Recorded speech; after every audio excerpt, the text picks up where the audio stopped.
bafatabuguzi ba Ewasa, tumenye neza ingano y'amashanyarazi dukoresha kugira ngo tubashe kuzigama ingufu n'amafaranga. Dore bimwe mu byuma bikoresha umuriro w'amashanyarazi dukenera buri munsi mu ngo zacu, n'ikigereranyo cy'igihe buri cyuma cyakoresha unite cyangwa kilowati imwe y'umuriro muri iki gihe ihagaze ku mafaranga agera ku 158 y'u Rwanda. Reka duhere ku bitwara umuriro mwinshi. Kwiziniyeri ifite furu ya wati 8500 ikoresha inite imwe mu minota 8 yonyine. Ibirika ishyushya amazi ya wati 2000 ikoresha inite imwe mu minota 30. Naho icyuma kizana amafu mu nzu klimatizeri cya wati 1500 gikoresha inite imwe mu minota 40.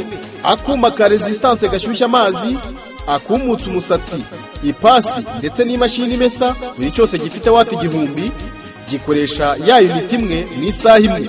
Naho ordinateri cyangwa computer yo mu biro ya wati 500 ikoresha inite imwe mu masaha 2. Akuma ka mixer gakora jus cyangwa kavangavanga ka wati 310 gakoresha inite imwe mu masaha 3. Niba ufite frigo ya wati 200 menya ko ikoresha inite imwe mu masaha 5.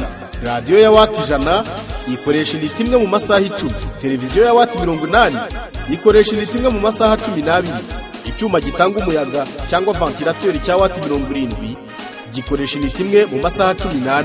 Naho rero ampuri isanzwe bakunze kwita y'agacuma ya wati 60 ikoresha inite imwe mu masaha 17, mu gihe ya yindi zigama ingufu yitwa CFL ya wati 11 ikoresha ya unit imwe mu masaha 93 yose.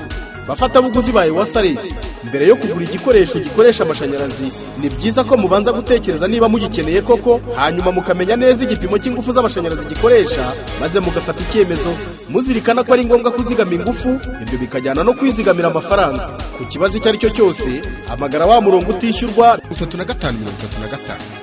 Ubu butumwa nubwo ikigo cy'igihugu gishinzwe ingufu, amazi n'isukura Ewasa.